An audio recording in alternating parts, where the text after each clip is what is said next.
may have to zoom in on that one page, but we'll see.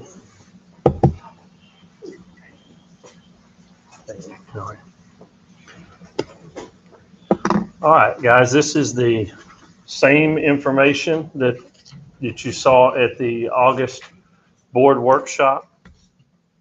But I want to take everybody through it and just kind of remind you what all we're looking at and what has been done. So the budget considerations for the 22-23 school year, these are the major considerations. There were a few other things done, but if you remember, the starting teacher salary, $46,000.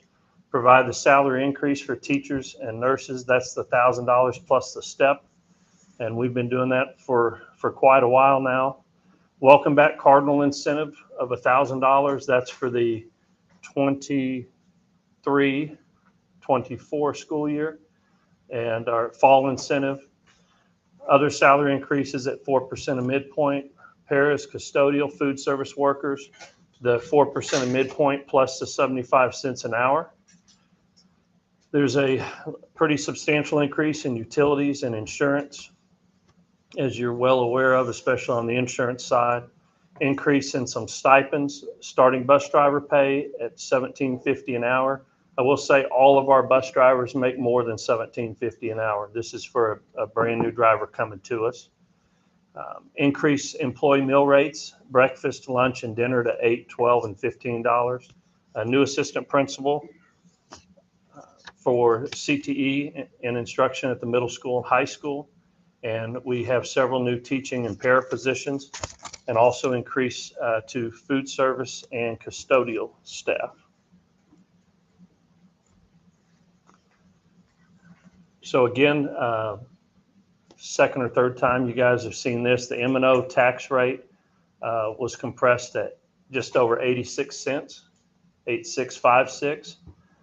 INS increased to 0.192, and remember that is is that about half of the bonds there at 0.192, and so that was an increase of around 10 cents on the INS rate. Am I right, Melinda? And so a total tax rate of $1.576, which is just over 4 cents increase from last year, which again is incredible that the 4 cents increase is just about half of our $72 million bond. You can see taxable property value. It was a 9.5% increase from 2020. We built a budget on a projected enrollment of 3,072. And you'll see tonight we are over, I think we were at 3,103 last time I looked. We got a couple more Friday and today. So we're sitting at 3,103 and a projected ADA of 2,950. So again, we think that we're on the conservative side, we hope, on the enrollment and on the projected ADA. So our three types of revenues, or three major types: tax revenue, state revenue, and then we have some other revenue like cafeteria and things like that. And so that's what this looks like. This might be where I need to, can everybody see those numbers? General fund, $28,797,000. There's our national breakfast and school lunch program at just over $1.4 million. And our debt service fund, $2.5 million, brings a total estimated revenue of $32.8 million. And so when you guys approve the budget, you'll be approving by function. Just a reminder here, sometimes, especially late in the year when we bring a budget amendment, that's because we've had to go between functions. As long as it is under the function that is there, then there are no budget amendments. So you can see the budget by function, and it's at $32.8 million. So we're bringing you a balanced budget. And in your packet, when we get to the budget, you'll see a 21-22 and a 22-23 side by side. It's on page 62, but it's not in your packet yet. 60. I have it in my packet, and I'll put it in yours. The 22-23 column didn't print. Y'all have any questions, or Melinda, do you have anything you want to add? It was a lot of work. We had the salary study and the personnel study, the staffing study done by TASB in this past year. We addressed a bunch of our needs in our salary study that TASB pointed out. And so we feel like we've addressed a lot of those needs, especially on those paras and custodial and food service jobs. And so, and again, that's been our, if you look back at last year, that's our highest turnover rate. Seems like we get a para, we lose a para, we get a para, we lose a para, and it just kind of goes like that all year. And so we're trying to avoid that by giving a little more, to those folks in those categories. So it did make a substantial. There's several of those folks got a really nice increase in those categories, in the paras, the food service, custodial. Board, any questions, or Melinda, anything to add?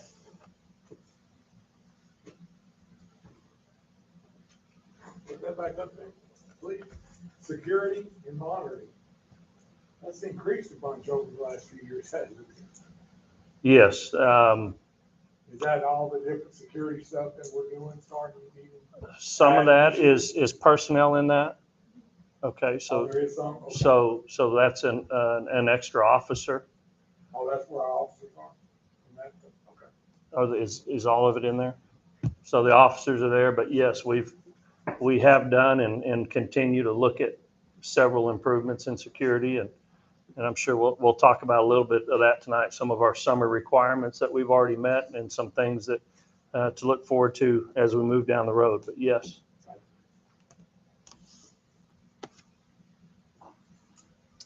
Natasha, do you want to switch this back?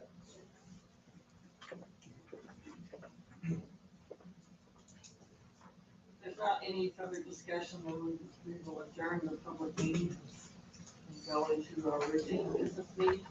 I'd like to call the meeting to order and ask the call Doc for invitation.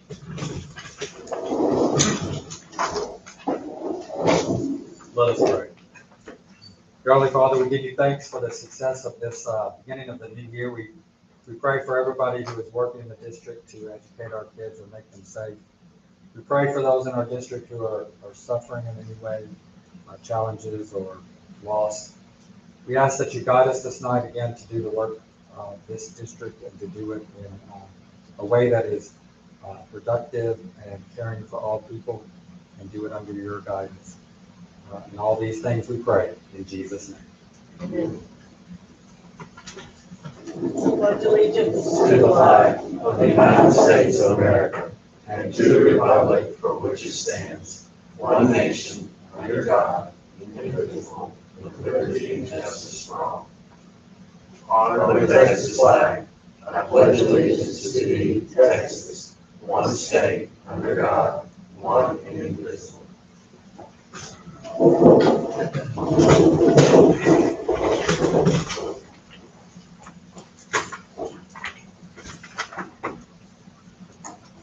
During the course of the meeting, discussion of any item on the agenda should be held in a closed meeting. The board will conduct a closed meeting in accordance with Texas Open Meetings Act, Texas Government Code, Section 551, subchapters D and E, or Texas Government Code 418. Before any closed meeting is convened, the presiding officer will publicly identify the section or sections of the act authorizing the closed meetings. Discussion will be limited to only items listed on the agenda. All final votes, actions, or decisions will be taken in open meeting. Did anybody sign up for point tonight? All right, moving on to agenda item number 4, consent action items. I'm going to give you a minute to look over those. And then I'll seek a motion. So moved. Second. We have a motion and a second to approve the consent action items. There is further discussion? If Not all in favor, raise your right hand. Any opposed? Thank you. Agenda item 5 is construction. Will, you want to give us an update? Sure, be happy to. Thank you, Dr. Kelly. It's a pleasure to be with you here this evening.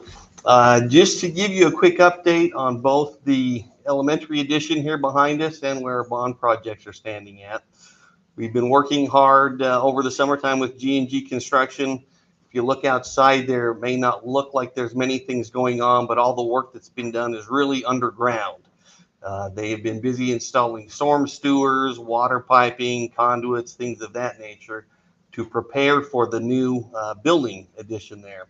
So within the next 2.5 weeks, we will start seeing excavation for foundations, underground piping for plumbing within that building. And you'll start to see more activity as that project starts to get a little bit vertical as we get concrete poured and then steel starts to get erected after that point. The interior remodel work is also substantially complete. They've created the breakout spaces in what used to be the nurses or clinic waiting rooms. Created an additional custodian closet there to serve the administration portion of the building. And so the interior work there is again largely complete, which should keep construction crews out of the building while students are being instructed. So there shouldn't be any interruptions to the school day there. As far as the bond projects go, we're scheduled to meet again with the district administration and the campus administration and staff tomorrow morning to talk about the CTE addition at the high school and the new middle school. So we've got our design teams, we've got the contractors expected to come as well as your staff, and we expect to make continued progress on those two projects. And we're also slated to deliver or show you the design development presentation for those two bond projects at the regular September meeting next month. Any questions?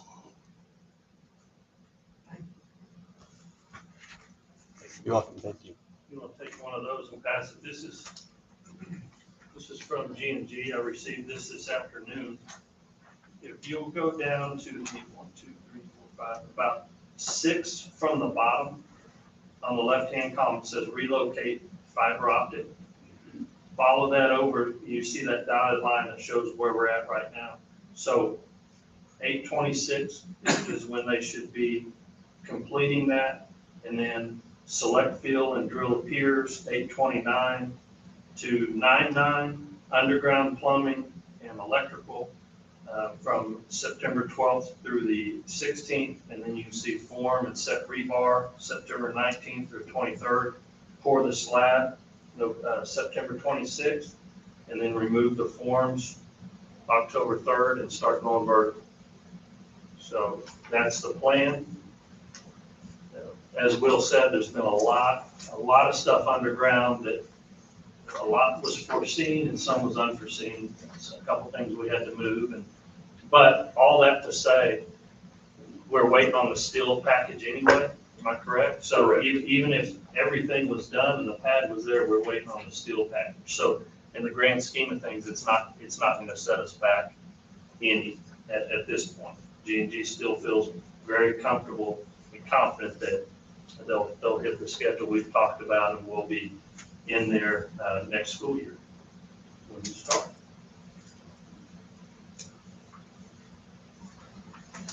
Agenda item number 6 is the Bridge City ISD Educational Foundation. I don't think Patty's here tonight. I've got her update. Oh, okay. The first off, huge thanks to Coach DeLunan and Coach DeShazo and the entire volleyball team. The alumni game was a huge success for the foundation. $1,386 raised for the foundation. And then also we have a golf tournament that is scheduled for October 15th in Port Arthur. And currently we have 21 teams signed up, teams of $400 for a 4-person team. And whole sponsors are being sold for $100 a piece. So if you know of anybody that might be interested in sponsoring a whole, you can get them to me or Dr. Nino, Amanda Clark, Patty. So anyway, lots of good things going on.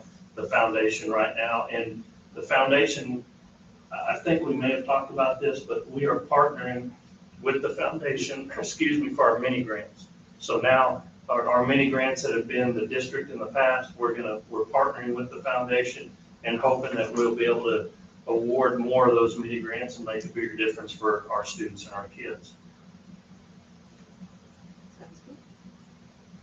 Agenda item 7, under finance, on page 53, debit information item, the superintendent approved donation. Okay, Bridge City High School has received the following donations to help with the Cardinals for Christ campus projects. $150 from Karen Pensano and $500 from D&M Landco Inc. Bridge City ISD has received the following donations for school supplies. $300 from Taylor Perkins with Edward Jones, $300 from Karen Collier with Edward Jones. And Bridge City Intermediate has received $152.11 donation from the Stark Foundation to help with spring student activities. And then under action items, page 59, there's 4 approved donations on each one.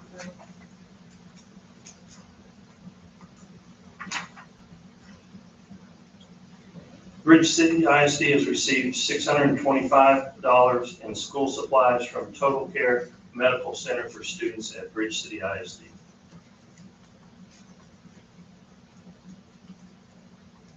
So we need to, I seek a motion that we approve this donation. We have a motion and a second. Is there any further discussion? Not all in favor, raise your right hand. Any opposed?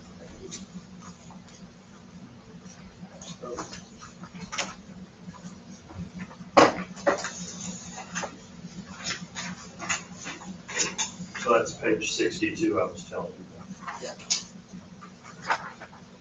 Next agenda item is adoption of the 2023 budget and 2023 tax rate. This is a separate budget. Make a motion that we approve the school budget. Second. We have a motion and a second to approve the budget as presented. Is there any further discussion? Not all in favor, raise your right hand. Any opposed? Thank you. I was.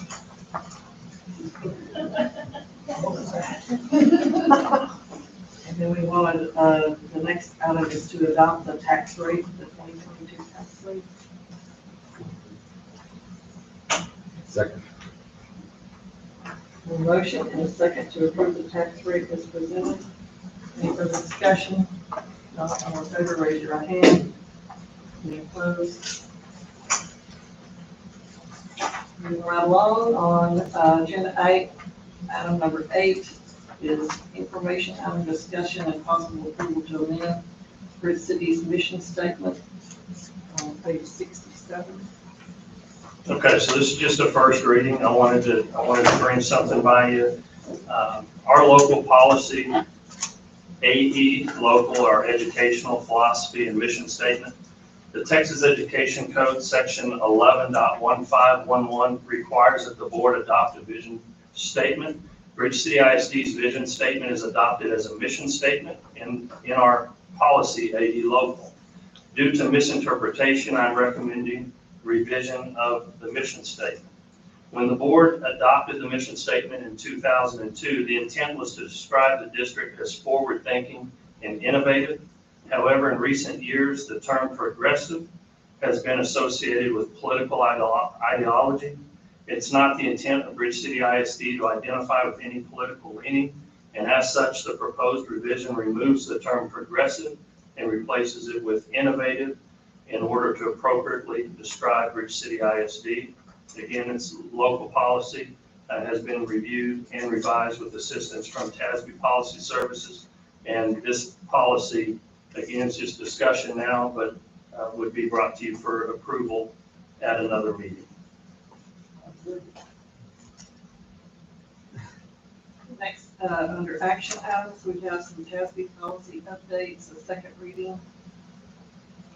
Second reading of update 119, all of that is in your book. CBC local, DMA local, EHAA local, EHB local, EHBAA local, EHBB local, EIF local, FFBA local, and FFH local.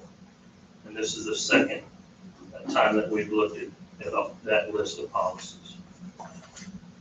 I'll take a motion that we approve the local policy updates. So moved. Second. We have a motion and a second to approve policy updates. Is there any further discussion? If not, all in favor, raise your right hand. Any opposed? Thank you. Agenda item number 9 is district facilities operations update. We need to go back to number 2. Oh, sorry.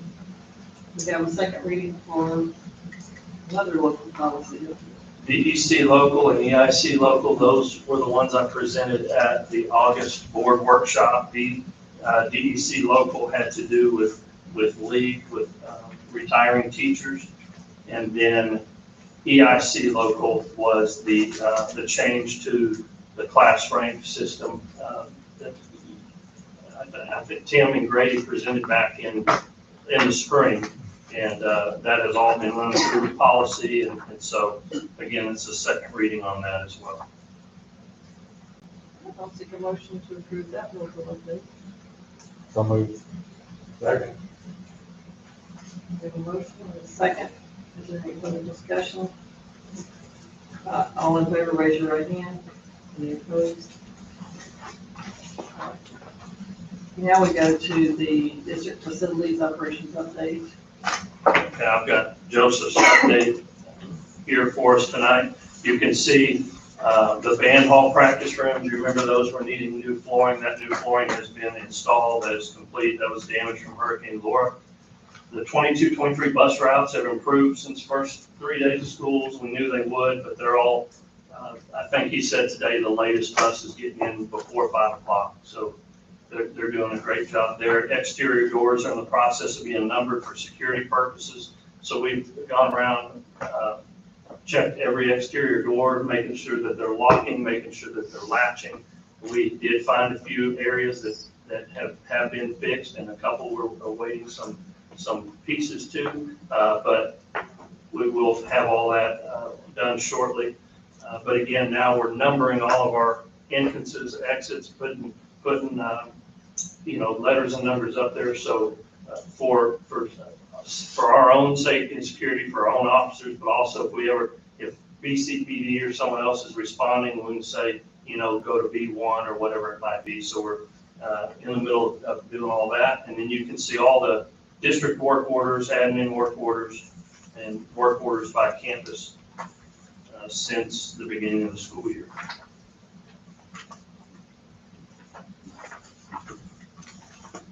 We,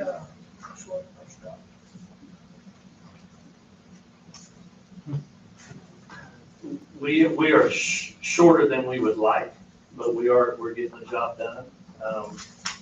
Yes, we have every bus covered. So what we're working on now is trying to get, we've had some cases where we've had maintenance or grounds on buses as aides, we've got a couple of those jobs posted where we can get those guys off of the buses and allow them to do their jobs. They've just been helping us out, to be honest with you. But we've got all our bus routes covered, and we had a mishap today that we're going to be down another driver for good.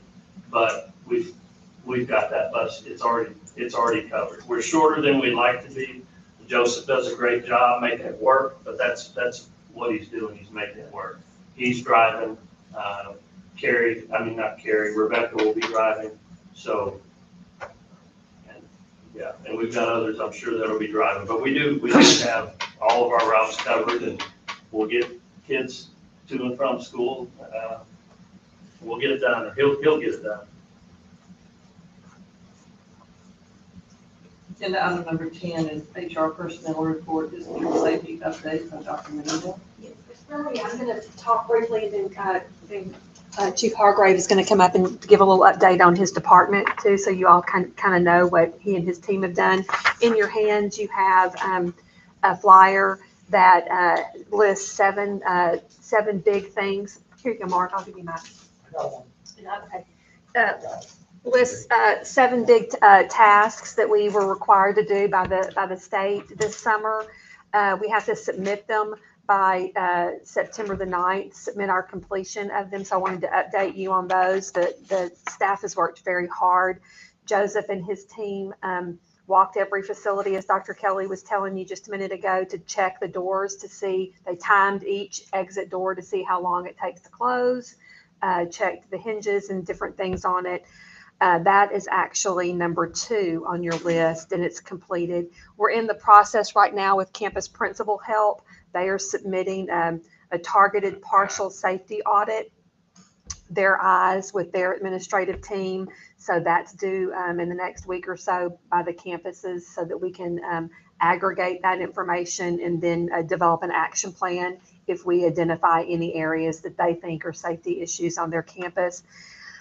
Number 3, we've already done. Many of you are on that committee. We met in July and talked about our EOP, the main EOP, and our active threat plan. And then number 4, our police department ensured that all of our staff and some of you as board members and our substitutes were trained in CRAES. And then, which I put avoid, deny, and defend just as a reminder. And then number 5, the campuses have scheduled all of their drills for this year, you know, the mandatory drills. They do that every year. Every year they schedule them, but this year we have to submit that schedule to the state, and the required drills do include drills for evacuation and that deal with other things besides the duck and cover drills that we used to do when we were in school. Number 6 is to ensure all of our threat assessment team members are identified and trained. And actually, that is now complete. When I typed this, it was not complete, but it is complete now, except for they're not trained yet. So that's the piece that's not complete, and that's not our fault. That's the state's issue with because they have this as a requirement. So everybody in the state's trying to get trained, and so we're on waiting lists to get trained. But our team members can take part of that, and some of them completed it last year. So we're in good shape there. And then finally, we have to review our access control procedures. That's just how folks get in and out of our buildings. Do we have cameras at the entrances? Do we have processes for Raptor and for them to one main entrance that people can funnel in and funnel out of? Something Joseph is working on as well. It's not necessarily part of this, but we met about it today. We don't have some signage. Like if somebody drives in, they don't know maybe where to park or where to go if they're new to our community or new to our district. So we're going to put some signage out that says, you know, visitors park here, go to the front entrance kind of thing. They have to, with arrows that kind of point that way. We've seen that when we've been in other places. So that'll be something that we add. But I'd like for Chief Hargrave to come, if you have, and take a few minutes to just kind of update you on some of the things his team has been doing.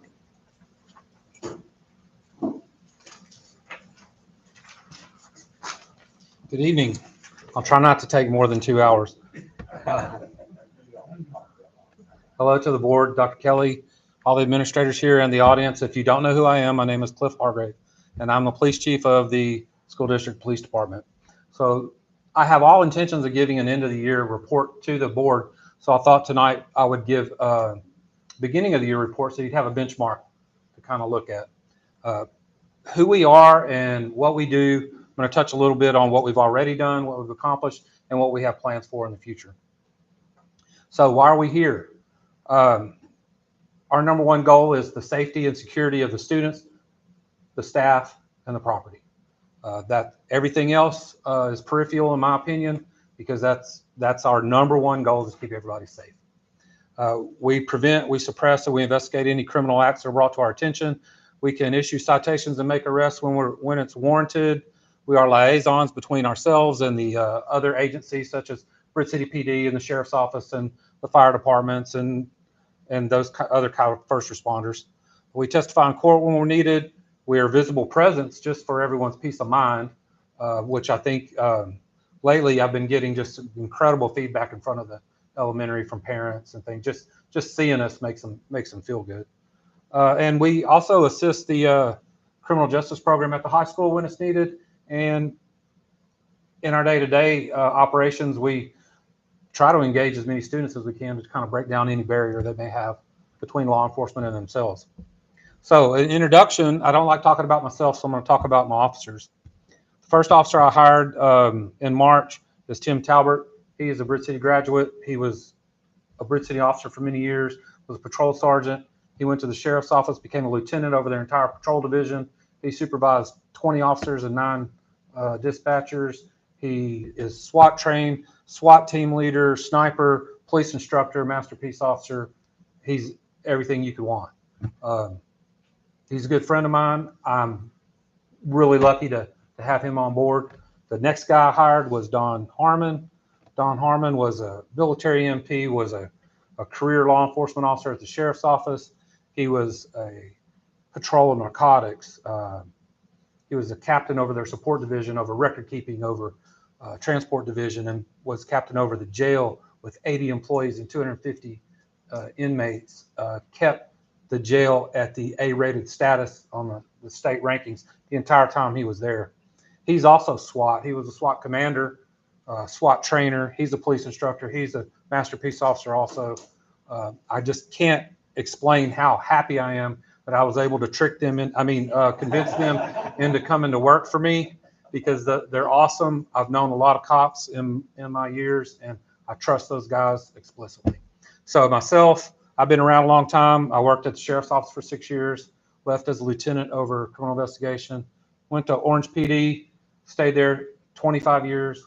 I was patrol, criminal investigation, captain over patrol, captain over narcotics, captain over criminal investigation.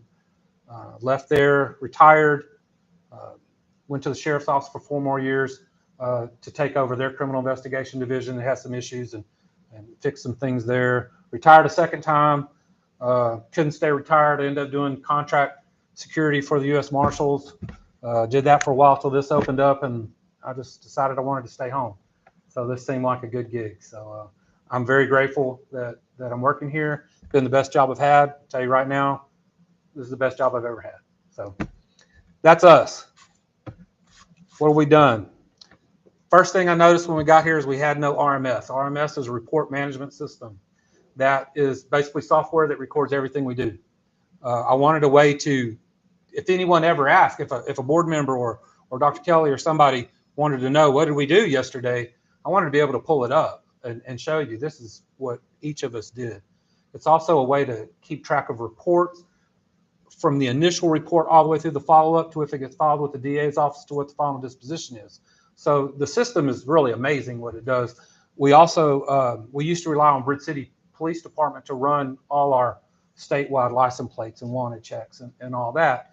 With our new software, we have that access now. So we can run our own plates, we can run our own warrants, we can do all that ourselves. So that was a big thing. I found a good software system. Natasha helped us get it going. Wouldn't be able to do it without her help. The second thing I did was I came up with a standardized uniform. I wanted the kids to be used to seeing a cop in uniform and realizing that we're not all that scary. So that's been a big hit. I've got nothing but positive feedback from that. We're in the process of buying some modern equipment that'll help us in case we, God forbid, ever have a serious event that happens here. Luckily, the stuff we're buying, myself, Officer Talbert, Officer Harmon, not only are we familiar with this stuff, but we're the instructors. So when other departments, when you hear them say they need training in this, they training in that, we're the ones that teach it. So we're going to be getting breaching equipment, some modern weapons, some other things that we need. But in addition to that, looking at the needs that we had, I based a lot of it on Uvalde, some stories that came out, which came out to be not true, but the possibilities could be there. I bought some breakout boxes, some boxes with a little glass on them, and they are installed in the front of every campus, and they have master keys in there. So if Bridge City PD responds to help us, they can smash the glass, grab the key, and be able to have access to anywhere in the building. I didn't want a situation where somebody was sitting around going, where's the key? Because if I have a key on me and I'm disabled for some reason, somebody else should be able to step up and take care of that. We've also, all three of us are civilian response to active shooter craze instructors. We ended up teaching everybody in the district. I think we may end up doing another one soon for any subs or anything like that that wants to take it. We also have gotten with the Justice of the Peace and with our attendance clerks, and we have our truancy policy completed on how that's handled, the step-by-step process, at what process do the police get involved, and what happens after that. So that's kind of a new thing. It used to be handled by one guy. Now we can all three do it and take care of that. Myself and Officer Talbert, along with Dr. Menino, attended the Texas School Safety Center conference. Got a bunch of new information from there, things that's coming up. We have completed all the threat assessment teams on each campus, and each team has a law enforcement officer as a member. We've all either have or are in the process of completing the training required for the threat assessment team. And TEA just came out with a new requirement that you have to do an exterior door check of every campus once a week. Well, guess what, TEA? Since I've been here, we've been doing it every day. So that's just something that we'll record from them. But not only do we do it every day, if nothing's going on, we do it twice a day. So just to give you an example, every morning after I watch the traffic out there, the first thing I do is check all the exterior doors for the elementary, all the exterior doors for the admin, all the exterior doors for intermediate. Same thing's going on at the high school, same thing's going on at the middle school. So that should never, ever be an issue here. We worked with Joseph, who's not here today, on the numbering, and we're having maps made of each campus with those doors numbered. And I'm making a booklet for Bridge City Police Department and the fire department, showing those maps with the numbers, so they'll have them also. So in case we holler, hey, come in door 15 at the elementary, they'll know exactly what we're talking about. And lastly, what do we plan on doing? Well, I already said I plan on doing an end-of-year report, and it's going to have number of calls, number of crimes, number of reports, number of meetings, number of citations. It's going to have a whole bunch of numbers. You may or may not want to see those. At least one of us, one of the three of us, as soon as I find a course, they fill up so fast, sensuality, but as soon as I find a course, one of us is going to become an alert instructor. Now, alert is the new standard for law enforcement response to deadly situations. It will end up becoming, it's in the process of becoming a requirement for all cops to attend level 1. So my goal is to get at least one of us as an instructor. Here, we're about, let's see, 51 students. And again, last school year, throughout the year, we saw a growth of 123 students. So I don't know that, maybe we've seen some of that growth already, but the trend has usually been that we'll see a few more after Labor Day, and then we'll see a few more sprinkle in, and we'll see another group after the winter break. And so if we have anything like we had last year, even half of what we had last year, our enrollment is doing exactly what our demographic study said it would do. You can see our attendance. We've been in school, 8, 9, 10? So you can't really judge it yet, but 97%, 98%, almost 97% middle school, 96.42 at high school. So the district at 97.17. It'd be great to stay right there all school year long. That would be fantastic. You can see some upcoming events. September 1st, our mini grant selection committee will meet at 9 a.m. September 5th is Labor Day, school holiday. The 8th through the 10th, I will be attending my first session of the Superintendent Leadership Academy in Austin. September 19th is our regular board meeting. That's when we will see, Will, am I right in saying that we'll see some 3D stuff, renderings of the inside of middle school and CTE, and that way we'll have a better idea. The next step after that is, if we like the plans, approving those plans and moving forward with the bids, correct? Now with the construction document. Construction documents, yeah, which is 3 to 4 months. or so. If we don't like it, If we don't like it, we start all over, we tell Will to go back to the drawing board. back to the drawing board. And then September 22nd through the 25th is Tassa TASB in San Antonio. So those upcoming events and enrollment, I want to go back to ESSER funds. I'm going to need a little bit of help, Melinda, with just some basics of what we've been using ESSER funds for. If you remember back when this all started, we sent out a survey to the community. And in that survey, we talked about construction, which was the elementary addition.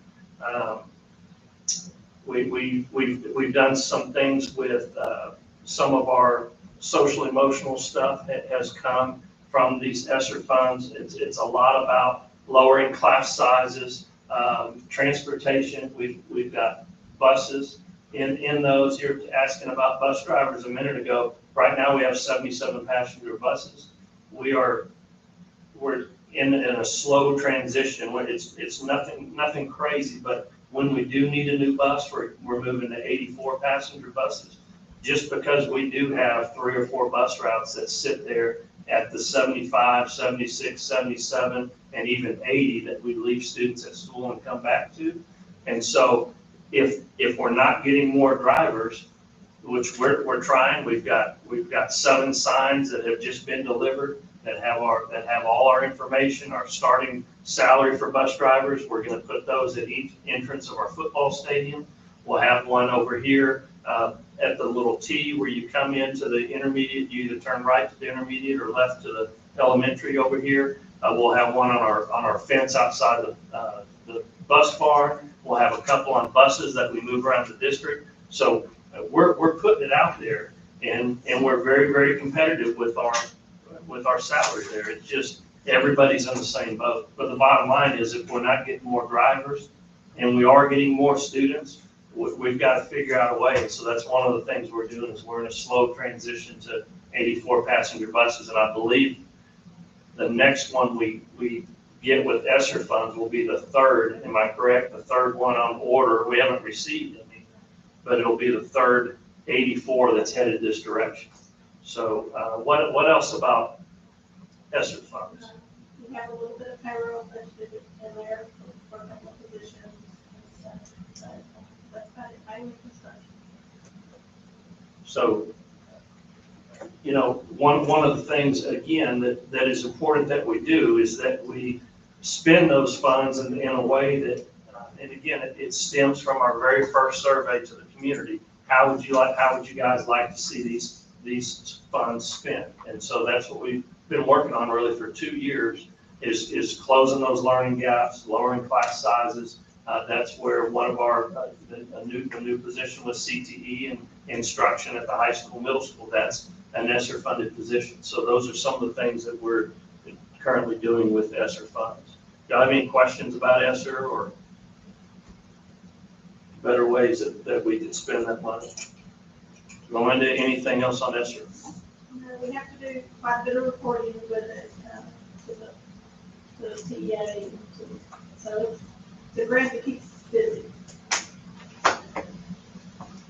Which also is, Brittany Ernst in this building is an ESSER funded position.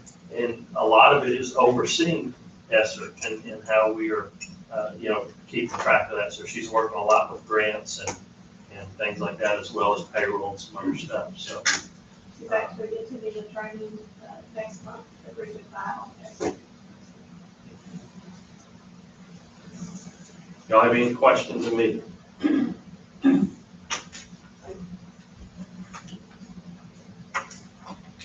think I need to go into closed session.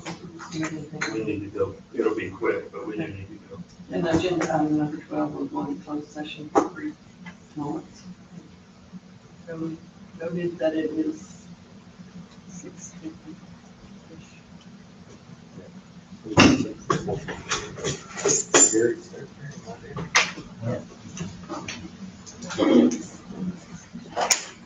Guys, you do not have to stick around unless you just want to. They want to stay for the excitement. Come